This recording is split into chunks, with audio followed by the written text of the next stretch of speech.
on an airplane or something. Hey, everybody, so, let's get started. Back now for the football. So I just did my Use whole drill every sergeant last thing minute and of got it. people's attention. It's all gone? Anybody see a clicker? There was a round little clicker thing. Over there. Is it over there? I did see it. That is it.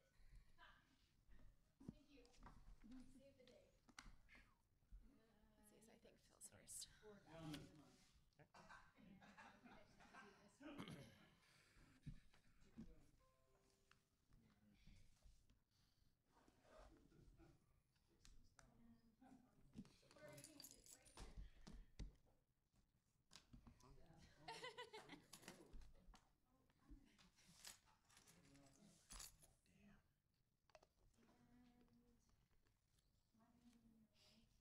You ready yet, Katie?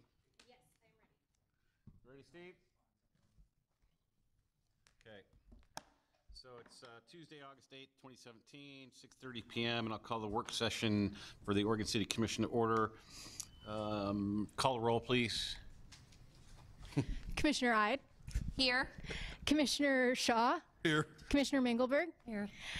Commissioner O'Donnell is absent this evening, Mayor Holliday. Here. So does anybody have anything for future agenda items? I do. Okay. I would like to propose that we have a study session on, and hear the results of the great work that the Homeless Committee or Task Force is doing. I know they've been working hard over the past 9 months. It's something that's identified in our goals and objectives, and it would be great for us all to hear what they've been doing and the direction they're heading. Okay. I think Tony, we you're- can do that. Yeah. Okay, then moving on, 17-444, park funding options discussion. Phil Lewis. Thank you, Mr. Mayor and Commission. So today we're giving a presentation on Parks and Recreation funding options. This came as a request to look at parks districts and then morphed into a how to fund Parks and Recreation services, both looking at Oregon City as well as looking at other jurisdictions and how they choose to fund Parks and Recreation as a department. This is a first step in a multi-phase process, and it's kind of a 30,000-foot level. So we didn't get too specific, and at the outcome, hopefully we'll have given you enough information where you can help give some direction generally as to future options for us to invest more in and options possibly for us to remove from the table. So starting off, department overview, we have 38 parks and facilities that we help to maintain and program, including parks, trails, linear parks, Mountain View Cemetery, 55 acres of both developed cemetery property, as well as a gorge area, which includes native plantings and wooded areas. We have our facilities, including the Pioneer Center, Oregon City Pool, End of the Oregon Trail, RV Park, Ermitinger. We have a number of facilities, recreation programs, camps, movies in the park, concerts in the park, and many other registered activities that folks can choose to participate in. Additionally, we are responsible for facility maintenance at all city facilities. So that includes maintaining our beautiful library that we're sitting in, as well as our City Hall facility, all the other facilities that were listed, the Mount Pleasant site, future planned locations will have FMTs assigned to maintain those facilities. So just a couple of photos representing the facilities and parks that we are responsible for. A couple more pictures, because we all love cute pictures of people enjoying our parks. Department structure. So I serve as the Community Services Director. I have an assistant director who supervises our recreation activities as well as the building maintenance. The parks maintenance and overall planning and vision for the community services directly reports to me as well. So I have 2 direct reports in the assistant community services director position and our park maintenance manager position. Overall, we have about 35 FTEs assigned to our department. Staffing levels and responsibilities. Oregon City Parks, this is often a question that I get when interacting with the community is, everyone knows generally that we are deficient in park maintenance staff. So we do have 6 full-time park maintenance specialists. We also have 2.55 seasonal park maintenance specialist positions, which are hired during the busier summer season. So typically we hire on 5 seasonal staff that work during the kind of May through September timeline. We maintain 38 parks, 270 acres of parkland, and that equates to roughly 31.5 acres per FTE. 2012 NRPA study looked at jurisdictions and many different points, including number of acres maintained, population, number of parks. Using that information, the average acres per FTE is right around 18.519 acres per FTE, which would mean Oregon City should be closer to 14.6 FTE to align with the median national standard. Staffing levels and responsibilities for facilities maintenance. We currently have 1.5 FTE assigned to maintain all of our facilities. That is 208,000 rentable square feet, which is the International Facilities Maintenance Association's primary way to measure FTEs compared to space maintained. The rentable square feet basically does not contain stairways, shafts for elevators, things like that. Any room space, hallways, entryways would be included in those square feet. Using that metric, their standard of RSF per FTE is 47,000 square feet. That would mean that Oregon City should be somewhere around 3 additional FTEs to meet the minimum maintenance levels, and that would be not including our shops or mausoleums, which are also partially maintained by our FTEs within our facility maintenance team. That brings us to our deferred maintenance. So as you're already aware, we have a deferred maintenance backlog, and we do appreciate the funds that were dedicated in this current biennium to address our deferred maintenance needs.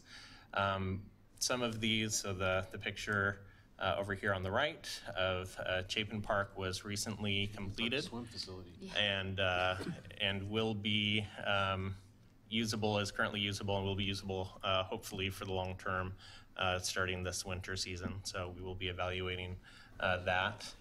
The other items that are shown here is the pathway at Waterboard Park and the erosion issues that we're dealing with at John Storm Park. Part of the concerns of our Parks Maintenance Department is really our ability to deal with our continuing need for parks and recreation services, as well as the homeless population that cause additional time and needs of our park maintenance staff, so they're not able to do some of the the preventative maintenance program, and instead are reacting to issues that are happening in the parks on a daily basis. So that does lead to additional deferred maintenance needs moving forward. So our current conditions, the data that we have is minimal and dated. We have not taken a systematic approach to measuring our current conditions and really evaluating our deferred maintenance need in a systemic way. And so we are currently in the process of developing a condition assessment report. So we'll be working on that. We've already started the last couple of weeks, but mid-August through October is our general timeline for beginning that work, and hopefully we'll have things wrapped up this fall so that we can start the conversation on where we are actually at, what that gap between current funding levels is, and where we should be, and how to address those concerns. So we'll be looking at, again, doing a project development time, including an inventory, developing further the methodology and refining the timeline, doing facility assessments, doing park assessments, and then specialty assessments, utilizing consultants if it's above the level of staff. We're, again, trying to keep costs at a minimum and utilizing staff time as much as possible. We will, at the conclusion of our condition assessment report, have a finished report that we can bring back to commission to further the conversation on the funding solutions. So funding options. And again, these are just ways for the city that we could address the deferred maintenance backlog and providing a more appropriate level of service for the community. So the first option available would be general fund support. It would be an increase in the permanent tax rate to be used for parks and recreation services. We are currently 64.81 cents under the permanent tax rate allowed by the city. It is, again, roughly 10 cents of permanent tax would be roughly $250,000 of additional funding available if the city chose to go this route. Benefits would be a stable funding source for park operations. The challenges would be the revenues general fund and subject to shifting priorities. So if the intent is the commission to identify specific support needs for parks and recreation, it is sometimes difficult for parks and recreation services to compete with other priorities of the city. General obligation bonds, GO bonds, may be used for land acquisition or capital projects, not for operations and maintenance purposes. So part of our need is an ongoing operation and maintenance need. If we do go after general obligation bonds at some point, we could use it for deferred maintenance in the form of capital projects. We would not be able to use it in the form of ongoing operations and maintenance. 61% success rate in Oregon between 1996 and 2015 for GO bonds for parks and recreation services. That's from the Trust for Public Land. Some recent bonds that have been approved by voters in the area include Portland's in 2014, which was to address deferred maintenance needs. Ben's in 2012, which is primarily expansion of services to provide appropriate level of surface. And Willamette Lane in 2012, which, similar to Bend, was for property acquisition and development of park land. Benefits of general obligation bonds would be, again, available for capital projects and do not meet operational needs, which is one of our concerns as a city. Local option levies. So local option levy can be up to a 5-year for operations and maintenance, which again is one of our needs, or up to 10 years for capital for a capital levy, which would be the project completion date would need to occur simultaneously with the completion of the levy. So once the capital investment did take place, the levy would end, so 10 years or less, depending on the allocation of funds. It is outside of permanent tax rate, so that is one benefit. It is subject to the combined rate limit under Measure 5, so that is one consideration. Recent levies that have passed: Hillsborough in 2017, which was a combined parks and public safety levy, Metro in 2016, and Corvallis in 2013. Benefits of the levy is it's flexible and again can be used for operation maintenance. Challenges, not reliable. You do need to continue to go back to the voters if you want to continue with funding. So if you were thinking about a local option levy, what kind of numbers would you be talking about? And that's the purpose of identifying the deferred maintenance need, is to really see what that gap is in between current funding and our needs as a city. Looking at specifically just staffed positions, it's right around $80,000 per year for FTE for park maintenance staff, including benefits and everything included. So if we were to add, in theory, we would be adding 6 FTE to get to that median level that we were providing services at the national standard. That's right around $500,000.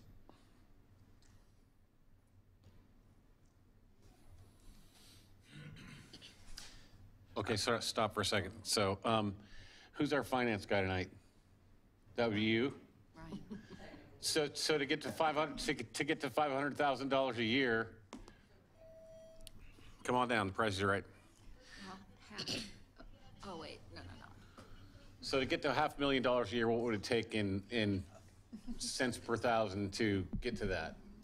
Well, if local option levy is, 20 cents. yeah, like 20 cents. If it's anything like the permanent rate, you said that 10 cents is about 300,000, 10 cents is 250,000? about 250. 250. So if the, and that was a number I got from Wyatt, so if the permanent tax rate for property taxes is the same for a local option levy, then it would be, approximately 20 cents per thousand, just to go for that 500,000 for staff positions.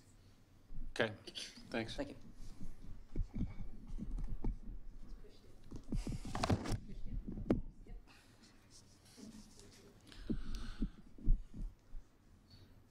Parks districts. So the Parks District that, In a $300,000 house, that's $60 a year. Yeah.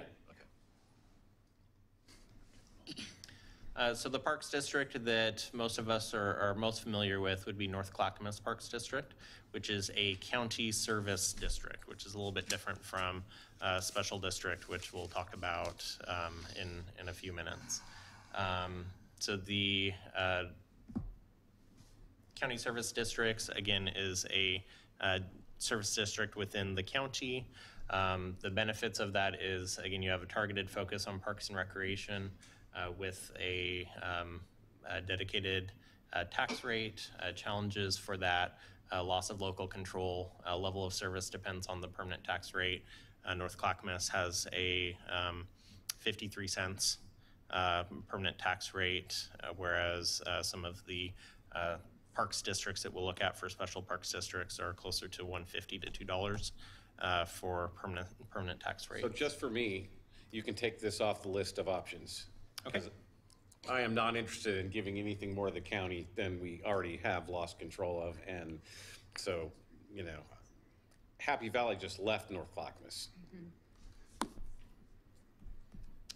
So unless there's further questions on this, I'll move on to the, Do you know if there would even be a willingness on North Clackamas Parks and Recreation District's part to entertain adding Oregon City, should we choose to do so?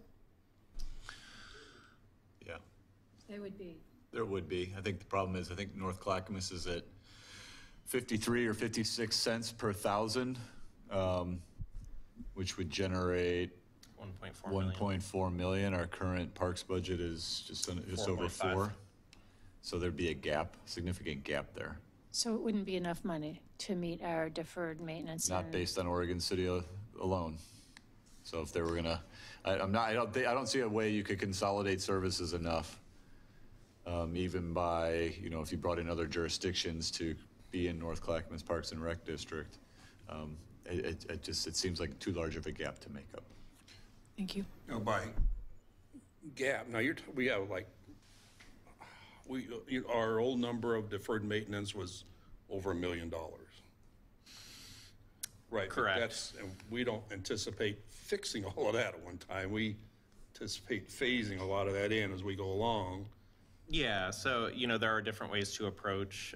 We might look at deferred maintenance projects as a capital standpoint and be able to address it through bonding, things like that. If you're looking at a ongoing support, hiring additional staff, being able to tackle projects systematically over a number of years, yes, that would be something that you could do over a number of years. I agree with the mayor that I'm not really excited about losing control. I'd rather keep something intact here Yeah. within the city here, but I was just trying to figure out what we would gain if this were, if North Clackamas came to us all of a sudden and say, hey, what do you think about joining us? Yeah. We would have to kind of look at that. Not saying we would do it, so We need to look at it. Yeah. we have So to I look can- at it. So when you're talking about gap, run that by me again. Yeah, so part of the process we'll be doing is doing a facility assessment to really determine what the true deferred maintenance Right. backlog is. Gotcha. Because a lot of the information that we have currently is anecdotal, and the numbers are dated, and we've added sites, we've adjusted sites since the reports have been made previous to look at deferred maintenance. a very rough version that I have been working on over the last couple of weeks is closer to 6 million in deferred maintenance backlog. And that's not including some of our Want to have a drink? some of our facilities, such as the end of the Oregon Trail property, which has, when we reopened the Oregon Trail property, the report that we had done stated that we had $1.3 million of work that needed to occur at that property. So we have some needs within our system, and again, things that can be addressed in a planned way. Not everything needs to be done right away, and there are priorities that can be set by the city manager and by the commission to address them in a way that makes sense for our community. But to at least know what those deferred maintenance needs and to be able to make those decisions in an informed way is something that we would like to be able to provide for you. But what were you saying, Tony, about? So North Clackamas currently charges, I believe it's 53 cents per thousand. Okay. In Oregon City, that would equate to about $1.5 million, a little less, 1.4 million. A year? In Oregon City, correct? A year? A year. Okay. But we currently spend $4.5 million. But we currently spend $4.5 million in Oregon City for all of our parks, facilities, maintenance, deferred maintenance, staffing. Okay. So just annexing into the district doesn't appear to be able to cover our existing needs, let alone future needs. Okay. But At that rate. but there might be some merit in looking at having a standalone park district, although one of the. Next one. That's over. You should ask. What an idea, Ordana. So I appreciate the question. We do have, another option is to look at a special park district. So I did come from the Dalles, which I operated a special park district. So I am a little bit familiar with the organization and structure of a special district for Parks and Recreation. It is considered a municipal corporation for Parks and Recreation Services, meaning they have the ability to impose a permanent tax rate, go out for bonds, levies, anything that a city could do to provide services for the citizens, a Park and Recreation Special District can do for the citizens as well. It does have a voter-elected board of directors, either 3 or 5 board of directors. And then examples of Park and Rec districts, which you may be familiar with, include Tualatin Hills, Bend, and Willamette in Springfield. There are dozens of Parks and Recreation districts throughout the state. Benefits, again, would be a targeted focus on Parks and Recreation. Challenges would be, a standalone district loses efficiencies of larger organizations and having other city departments to rely on. So you would have to have your own finance department, your own HR department, your own planning department. You have to have those types of needs as an organization, whereas within the city, we have the ability to rely on other departments. If there was a standalone Parks and Recreation district, you would not have those same efficiencies of scale that you might have. Well, I don't know, you could do, South Fork does, the finances for South Fork go through the city of Oregon City. Yeah. There's a couple other things that we do with South Fork. The question I would have is could that be bigger? Could that, say, contain all of Oregon City to our urban growth management area? It could. Or even further, depending on the interest of those setting up the boundaries. One interesting caveat as I was looking at doing some research on Parks and Recreation districts, Seattle recently passed a special district. Seattle just passed a special district for the exact same footprint of their municipal Parks and Recreation services. So the city of Seattle provides Park and Recreation services for sometime in the mid-2000s. They did pass a operation levy to provide additional funds to provide the services that were required. But they knew that that wasn't a long-term approach and wanted to find a way to have dedicated Parks and Recreation funds available to provide the service. So they went to the voters and did pass a Parks and Recreation district with the exact same footprint as the city. And the way that it was written, the city council members served as the board for the Parks and Recreation District. They had assigned IGA between the two organizations, where the city would provide the staffing, support for finance, park and recreation support out in the field, providing recreational services, park services. And so it's a way for an additional permanent tax base, provide additional services as requested by the community, and maintain some control over inefficiencies and all those things that you discussed as far as. But under Oregon state law, can you have a municipal district that doesn't have a separately elected board of directors? That would be one of the pieces we would have to research if that was something. I don't think that's possible, but I'd be interested to find out. So it appears that the cost would be more, just from what you're saying, with having, you know, its own finance department and so forth. But yet you'd have a larger tax base, you know, you're going out into the urban growth boundary and, you know, unincorporated parts of Oregon City. Yeah, you know, it's just how it's structured and the appropriate, you know, if you, depending on the size, you know, the amount of work, the size of the district, if you were to hire out the work through the city or through a private, you know, CPA firm to provide the financial services that you would need, if you were to hire out for additional legal counsel or to have an in-house legal representative, things like that. So it's all, you know, there are some efficiencies of scale that you probably could use. You could also sign IGAs with the city to provide services as well for specific areas that would be needed. How did it work for you in the Dalles?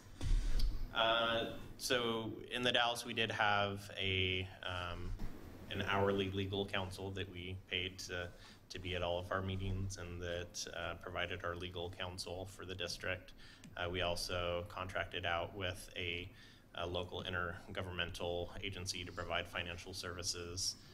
When we had planning work that needed to happen, we had to contract out for the planners to come in and do additional work that was above the level of staff that we had on board. So again, there's positives and negatives to all of those, and it does depend on the amount of workflow that you're experiencing. I have a question. And this happened in Canby. The good voters approved the district, but they did not approve the funding for the district, so that can be a problem. Correct.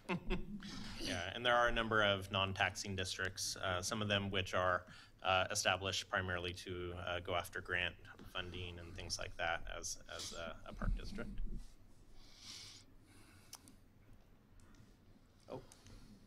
Park utility fees. Yes. So I know you're familiar with park utility fees. A fee paid on regular utility bill specific to Parks and Recreation.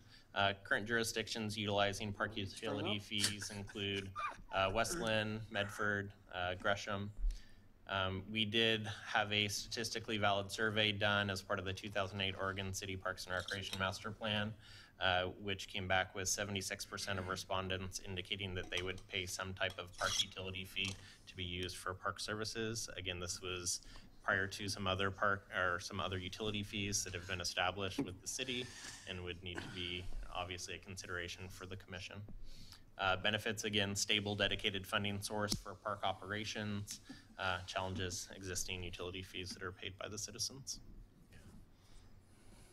Broomsticks and pitchforks. Moving on, food and drink tax. So a tax on prepared food and beverage sales. Example is Ashland Parks and Recreation.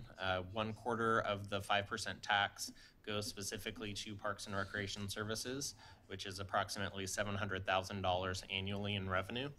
They utilize that primarily for park development and acquisition projects. Benefit, again, stable, dedicated revenue source.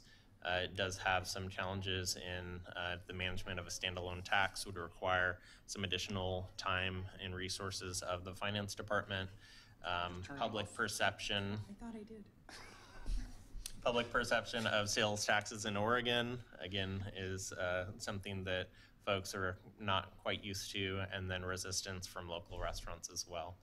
I believe Yachats also has a food and drink tax on prepared food. It goes towards their wastewater resources. So at the mayor's conference, I was surprised to learn that we could actually do a municipal sales tax. I thought that we were prohibited by state law from doing that.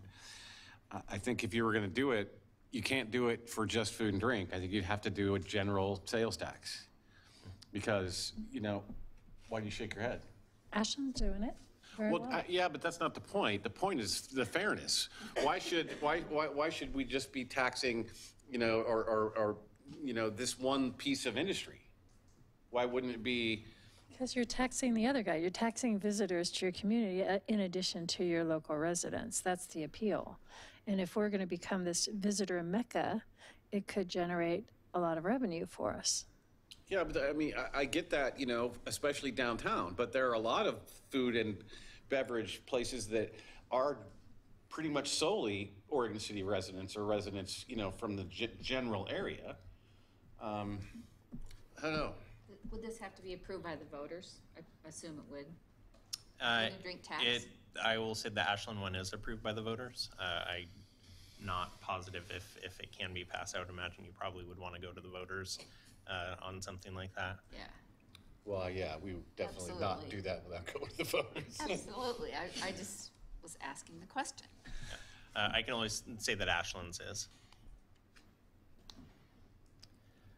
Transient tax, so a dedicated tax revenue for tourism-related parks and recreation facilities and programs. Current tax rate of 6% for motel stays. The department, our department does support a number of tourism-related facilities, including the Ermatinger House, McLaughlin Promenade, End of the Oregon Trail property, Clackamas Park, and potentially Willamette Falls Legacy Project. And moving forward, and many agencies see parks and recreation services as a tourism industry. I'll say when I was in the Dalles that we received roughly $220,000 annually from transient tax to be provided for parks and recreation services. So it is something that different jurisdictions use to help provide that need with parks and recreation. So I would say that as we're looking forward in the next couple of years, our transient room tax is going to go up substantially as we bring new properties online. So maybe we could talk about dedicating some of that, some of those new rooms to Parks and Rec. We're going to need it. We're going to need it. So with that, next steps, again, we're seeking from this presentation feedback from the commission, anything that is a definite no or additional areas that we should explore. We are continuing with our condition assessment reports, and we'll come back at some point in the later in the year to bring that information forward. Additionally, once we have our condition assessment reports done, we will have additional cost updates, cost estimates, and then if appropriate, and we haven't identified a window of funding strategies that would be appropriate as outlined by the commission, look at possibly doing a feasibility study, which would look at our specific community, the specific funding options that are of interest to the commission, and seeing how those would interplay with funding strategies and appropriately addressing our deferred maintenance backlog and our level of service for parks and recreation use. Additionally, once we have that information, we would begin to be able to do a public engagement strategy utilizing feedback from the community to look at ways to address those deficiencies. So with that, open up to questions or comments. Questions? So I don't want to impose any more work on you because, you've already done the stuff on here. I was wondering if you could do a matrix fill of all of those options and stuff. And oh, yeah. And just kind of give it to us that way. And then I think that might kind of give us a little bit more input about a direction. I'm still kind of looking at the district idea, but, and, you know, there's still a lot of discussion needs to be done about this. So this is great, good work here, so. Would, in order for us to join North Clackamas Parks and Rec, will we not have to be contiguous? I don't believe we would have to be, no. It wouldn't. It's Clackamas. Okay, well, that's not an option for me anyway, I just wanted to ask the question. Right. I think as we look at the various options, one of the key questions is it going to raise enough money to provide the level of service, both in deferred maintenance and in capital projects that our citizens want? Yeah. And then the second factor in that of those various options is how politically palatable would that be? So that's how I would weigh the various options. Mm-hmm. And is it consistent money? You know, not just something like a levy, every 5 years you're gonna have to do something, but the district would be a continuous revenue stream for us, right? Correct. Yeah. So we'd like to see something that's consistent, you know? And, you know, there are ways, you know, that within a special district to do, you would need obviously an appropriate permanent tax base. So it would need to be set at a level to provide the services. So currently, you know, again, using the North Clackamas as an example, would not provide the level of service that our residents currently expect from Parks and Recreation Services. Additionally, looking at future projects that are coming online, North Park, looking at developed Glen Oak, looking at the concept plan areas in Park Place and South End. So we have some additional areas of the city that will be responsible for providing parks and trails and additional recreational opportunities as well as we move forward. And remember that if we were to form a special district, okay, the assets of our Parks and Rec district become assets of the new district, right? I'm not sure that that would be the case unless there was a IGA that was done, or a turnover of the assets. That doesn't make any sense to me. Because when we did the, when we went from our own fire department to North Clackamas, or to Clackamas Fire District 1, they gained all those assets except for the fire stations, right? Well, they bought some equipment. Right. There was a schedule on that agreement where they purchased some equipment and paid it for over 10 years. I'm not sure. Right. We had to sell it to them. I don't know. But I think the bigger portion of that is that in that merger, Right. What we were paying for fire services was more than what we ended up paying for at the fire district, right? And so we made a promise that's why we still have that 64 cents availability. Right. So you have to remember that we would have to make some kind of promise to the folks that, you know, all the money we're spending now on an annual basis for Parks and Rec, we wouldn't just take that money and use it for something else inside the system. Well, I think that's part of the discussion of the strategy, right? I mean, do you lower the tax rate to add it to the district plus extra, you know, I think that's the if that's one of the tools or options you want to look at.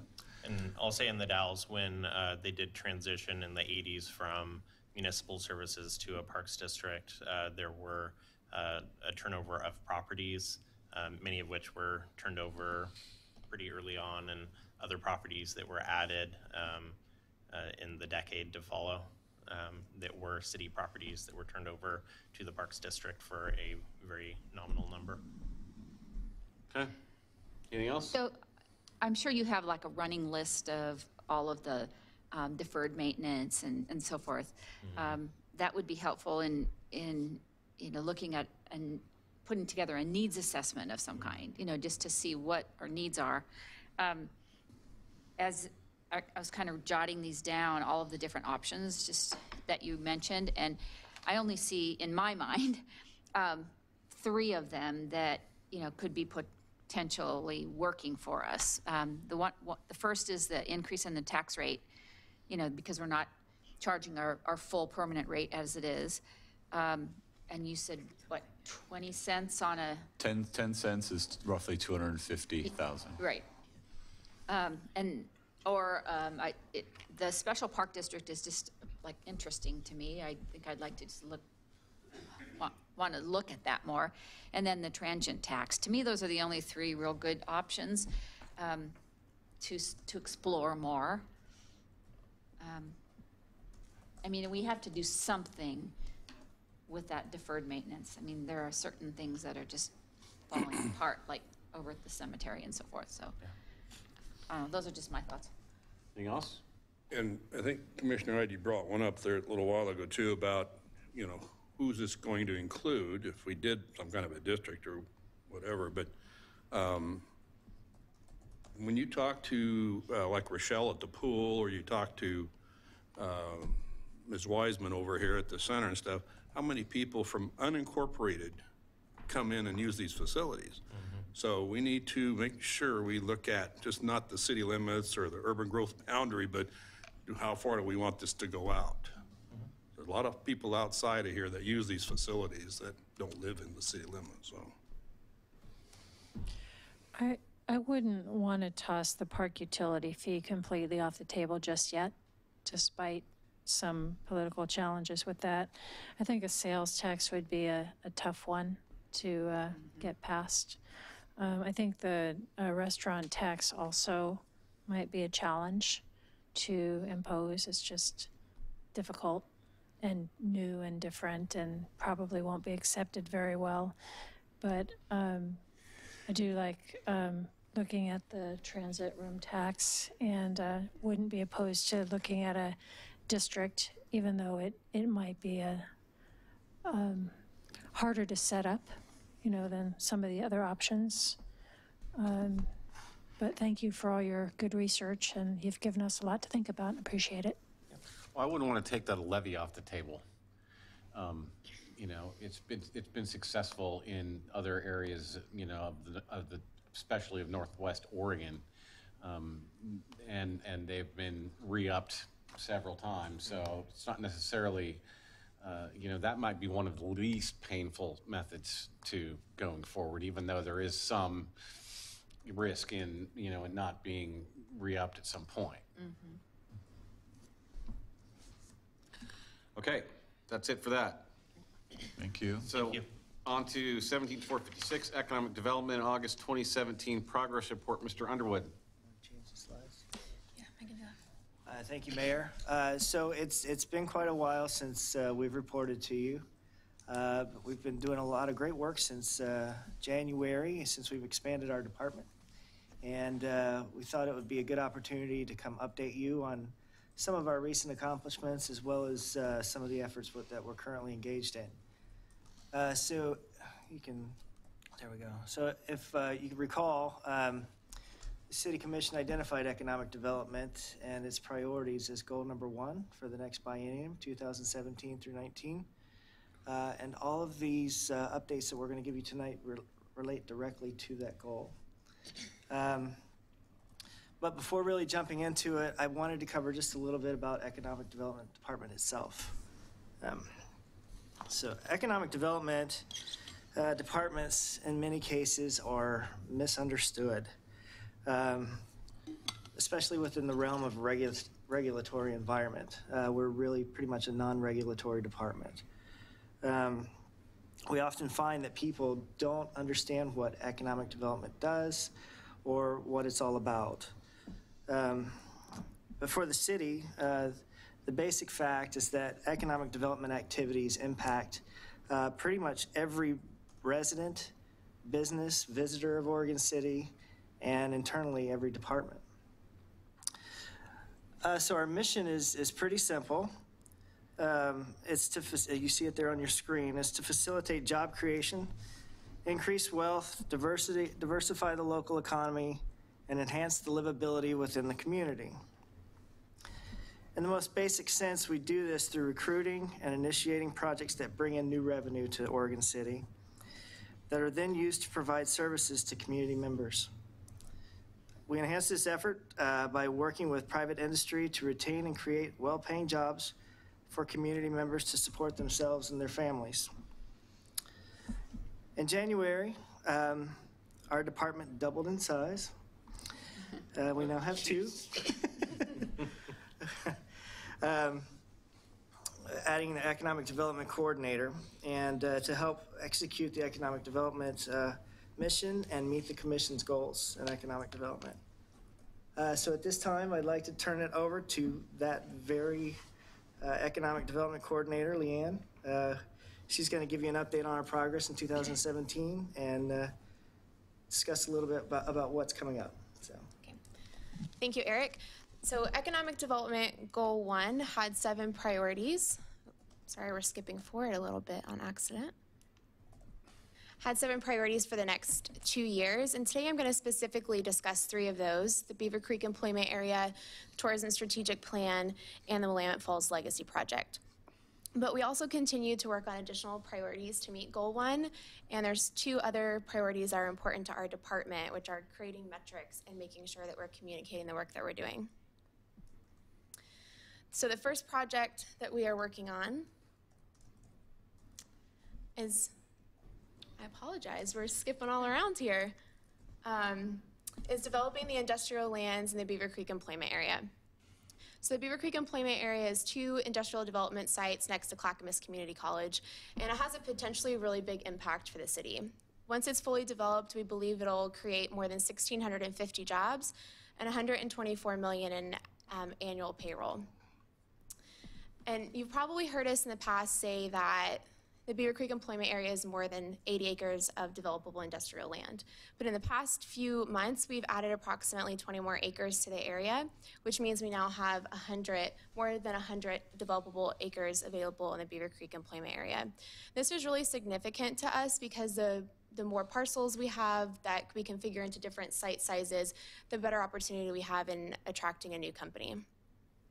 We're also continuing to maintain our strong property owner relationships. All of these sites are privately owned, and it's really the private property owners that took this from an idea to a reality a few years ago by voluntarily opting in to the Beaver Creek Employment Area concept and letting us market their properties on their behalf. So what's the space to the left of High School Drive and above Myers Road there that doesn't have a yellow circle around it? Is that a private property owner that isn't interested in? That's the transportation facility. It's an old picture. Oh, okay, thank you. Something that's particularly exciting to our department this year is sanitary sewer along Beaver Creek Road on Oregon City Development Site number 2. There's currently not sanitary sewer in the area, and that's a big barrier to development if we're trying to recruit a company to those properties right there. So we received a grant to do a sewer design, which we've recently completed, and we'll begin sewer construction pretty soon with the completion targeted for early summer of next year. That's really important to us as well because that gets us one step closer to recruiting a company. What's that going to do to traffic on Beaver Creek? During the construction? Yeah. It's going to impact it. It's going to impact it. It's going to go right down the middle of the road, so it's going to have an impact. Okay. Are we thinking of ways to mitigate that impact? We always think. He's ordered the barricades as we speak. I think we got road closure signs. Canby Ferry to I-5? We're not going to have a problem at Beaver Creek in 213 for about a month. That would be. All right, moving on. Okay. Something else in terms of land and infrastructure that's happening in the area is Portland General Electric decided to upgrade 2 substations that serve the Beaver Creek Employment Area. And this is important to us because it's going to provide redundancy to the area. And as they do those upgrades, they're adding in the highest electrical capacity that they have. So redundancy and high electrical capacity are often things that we hear when companies are looking at the Portland Metro. And so that's just another thing we'll have going in our favor. Talking about recruiting companies, that's really our goal for the Beaver Creek Employment Area is to attract business and industry to Oregon City. And we're doing that through a campaign called Putting Education to Work. It's called Putting Education to Work because these sites are uniquely positioned right next to Clackamas Community College. So companies that locate in that area can use their education and training resources. This is really unique for our region and pretty unique for the United States. So we're excited to market that as a strong advantage for this area. We're able to do this through the agency partnerships that we've created with Clackamas Community College, Clackamas County, and the Oregon City Chamber of Commerce, and we'll continue to use those relationships moving forward. New in 2017 is we've created a marketing and recruitment strategy to intensify our recruitment efforts. The strategy focuses on 6 key industries that we believe are uniquely positioned to do well in Oregon City. Those are advanced manufacturing, advanced tech, high tech, agriculture, food production, food and beverage processing, professional business services, and software and media production. Another thing we're doing is we're creating a blue ribbon committee that'll include utility, workforce, education, and other economic development partners, the business community, and the broker and real estate community to help guide our efforts as we move forward. We're in the final stages of creating that committee, and we'll have our first meeting in September. This is an overview of our marketing and recruitment strategy, which is a framework we'll be using for the next 3 years. It has 4 main areas. We're focusing on marketing materials that will communicate the benefit of Oregon City and the Beaver Creek employment area. Focus on proactive lead generation and going out and finding the right fits for Oregon City versus waiting for a lead to come our direction. We also want to pay attention to our existing companies here in Oregon City, so as they're growing, they can also grow into the Beaver Creek employment area and not need to leave Oregon City if they need a larger facility. And we're also working on a public relations component to this. A lot of companies, site selectors, and brokers find their information online before they ever start looking at a community. So we want to make sure there's good news stories about the Beaver Creek employment area out there. And also, community support's really important to us as well. So we want to make sure that the community understands the work that we're doing. So far in 2017, we've been able to create shared messaging about Oregon City and the Beaver Creek employment area that us and all of our partners will use moving forward. We've created a website that we'll use in all of our marketing and recruitment efforts, and a recruitment brochure that is really hot off the press. It's not professionally printed yet, but it's professionally designed for us. So I'll pass this around as we continue to discuss.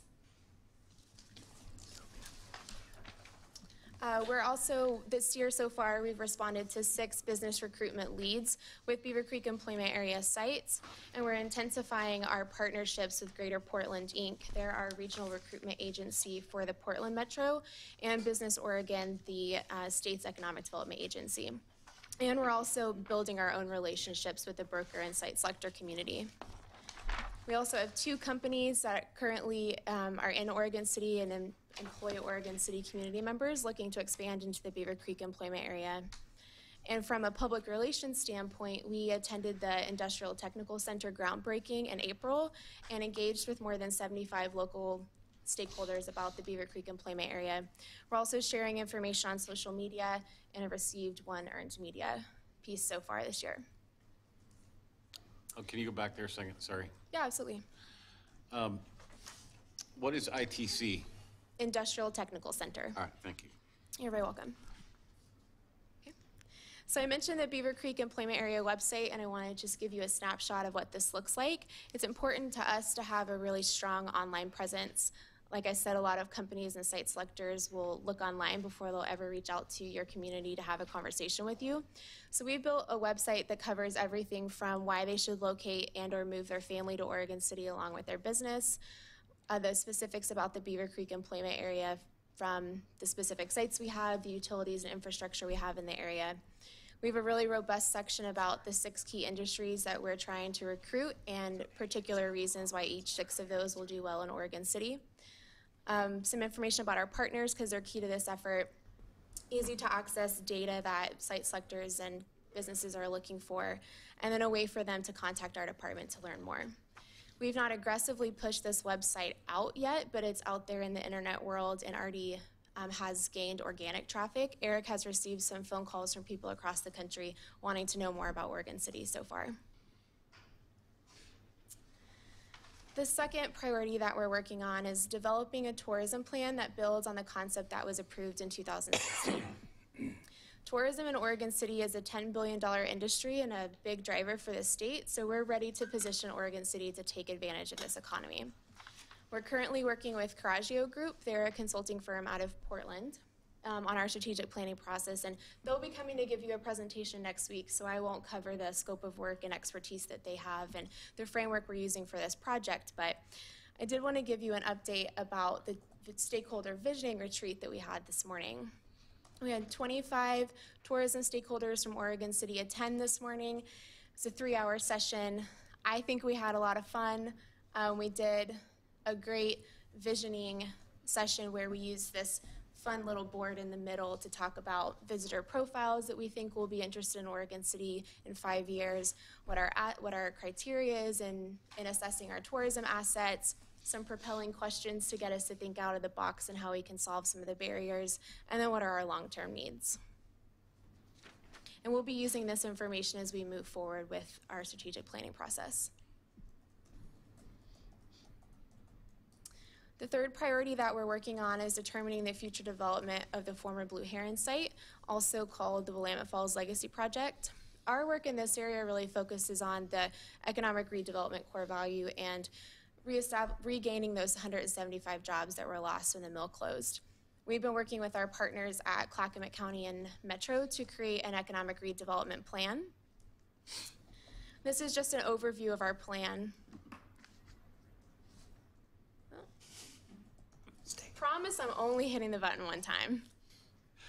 Okay, thank you, Katie. Our vision is to reestablish the former Blue Heron site as an economic engine for Oregon City and beyond. We know it has an impact larger than Oregon City, and we're paying attention to that. We're focusing on an off-site and on-site strategy. We've noticed that activity in downtown Oregon City and throughout the rest of Oregon City is spurring interest in the site, and vice versa. What's going to happen on the Blue Heron site is spurring interest in development downtown and throughout the rest of the city. So we're going to use both on-site and off-site activities to leverage future development. Our mission is to encourage job creation and redevelopment through public policies and investment that encourage private development. So we're focusing on growing Oregon City's 6 key industries and creating a business supportive environment. And on the redevelopment side, we want to facilitate the highest and best use of this site, which to us really does mean that job creation component and making sure we do recapture some of the 175 jobs on the site. So we've been working and spending a lot of time on those 3 priorities, but we're also working on other priorities to meet Goal 1. We continue to work on the Grand Cove and Cove Development Project. Grand Peaks Properties is currently going vertical on the first phase called the Grand Cove Development, and Clackamas Cove LLC is working on finalizing their preliminary plans for phase 2. We continue to work with our existing companies here in Oregon City. Studies show that 80% of new jobs created in a community come from companies that are already located here. And we're not going to lose sight of that. We continue to work with our existing companies to make sure they're happy and healthy and will stay here and provide jobs for community members. Downtown has been and will continue to be a priority for our department. A lot of the activity that's happened downtown in the past few years have been economic development projects, so we're still focusing on downtown and have some projects in the pipeline. And you may see a theme of regional partnerships popping up a little bit. We work with our partners at Clackamas Community College, Clackamas County, the Oregon City Chamber of Commerce. We continue to work with Downtown Oregon City Association on downtown projects, and Greater Portland Inc. and Business Oregon on our business recruitment leads. These relationships are important to us because they allow us to do more work together than we could do as a 2-person department, and Eric was a 1-person department before January. And they also prove to be fruitful for us when we go out for state and federal grants. Partnerships and collaboration score us points on applications like that. And finally, probably near the end of the year, we'll start to initiate a process for a citywide economic development plan, which is also one of the priorities in the next 2 years. So far this year, we've created the Beaver Creek Employment Area Plan, the Willamette Falls Legacy Plan, Economic Redevelopment Plan, and are in the process of doing the Tourism Strategic Plan. So once we wrap up the tourism plan, we'll begin to initiate the process of an overall program and plan for economic development citywide, which will include information from all 3 of those plans. And the last thing that I wanted to talk to you about today is something that's important to us, which is knowing the impact of our department, creating metrics and then tracking those, and being able to communicate that progress to various groups within Oregon City and externally.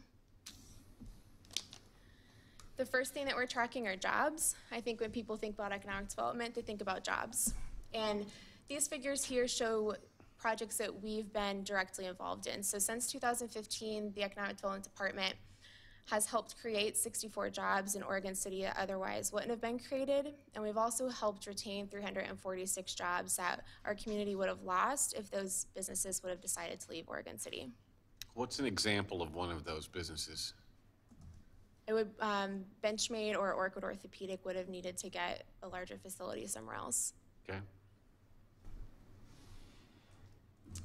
A tool that we use for these types of projects is the Enterprise Zone, and it has a pretty big impact in Oregon City.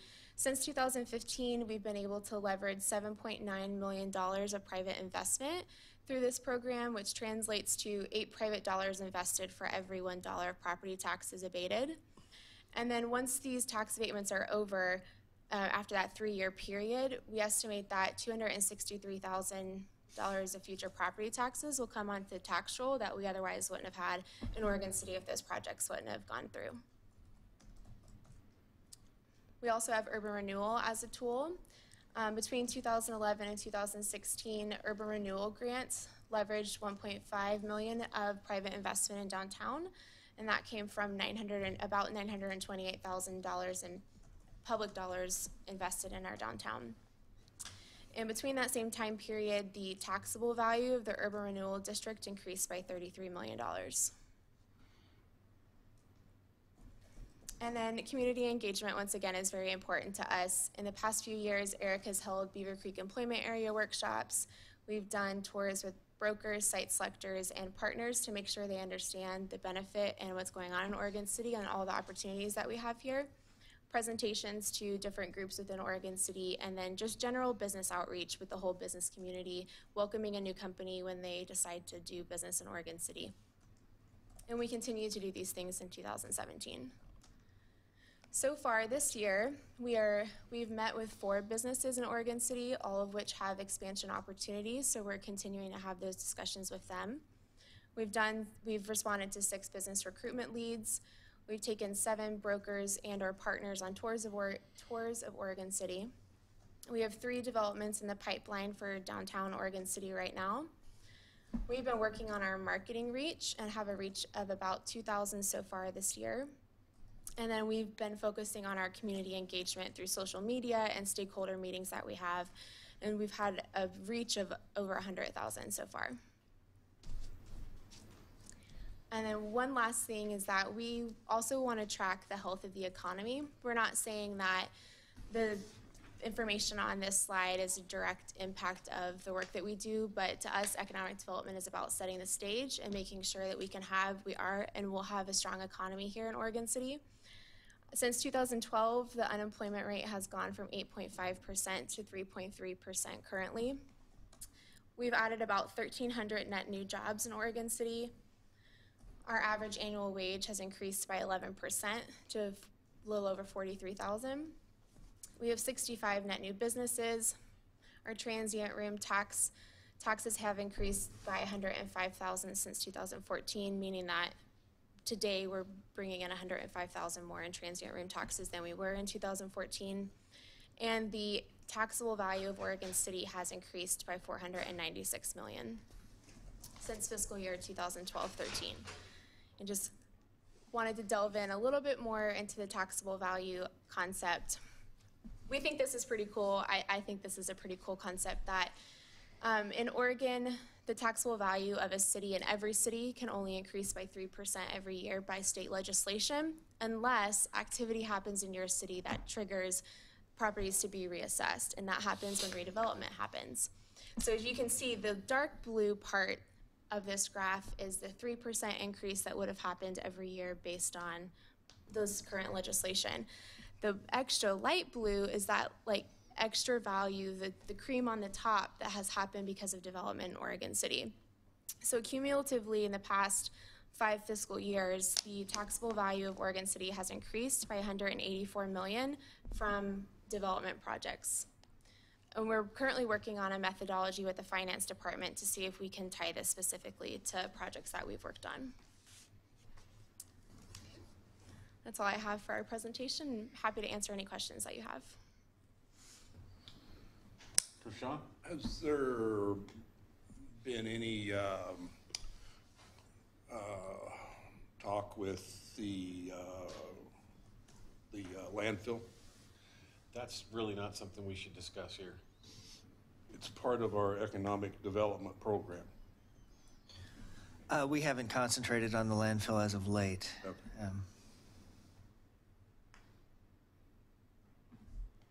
I'd just like to, I'm sorry, I'd still like to say that is a commission goal, is to pursue that activity. Right now, we're taking care of some of these other priorities, and we'll get to that eventually this biennium, is readdressing that. Yeah. I'd just like to compliment your department on this morning's tourism strategy planning session, and how impactful it was. And the comments that I heard afterwards were so positive and so encouraging. I hope it encouraged you, because the information that you gathered through the process was invaluable, and your consultants have a lot of work to do now, you know, taking all that information and combining it with the large public involvement process that's ahead is really exciting. And from what they said, it will be the first part of the year or so, and all of that would be put together into a final We should have a plan. tourism plan. Yeah. So I kudos to you guys. Thank you. Yeah, it was a great presentation. I do want to apologize. I had planned on going to that thing this morning, but I got a huge order dumped on me, so I've been sitting in front of the embroidery machine all day. But I think I'm excited about everything we're doing and some of the stuff that we can't talk about, but I think we're all moving in the right direction, and you guys are doing good work. Great. Do you have anything, Renata? Ditto. I'm really impressed with how much has been accomplished in just a little bit more than 6 months, and it's gone in new directions than we've talked about in the past, and that's exciting too, that we're talking about initiatives that affect all of Oregon City, whereas before we were more focused on just the urban renewal district, and I think that's really positive. And Leanne, I thought you did a great presentation, so thank you. Thank you. You have anything, Mr. Manager? I don't tonight. Okay, then we're adjourned. Thank you.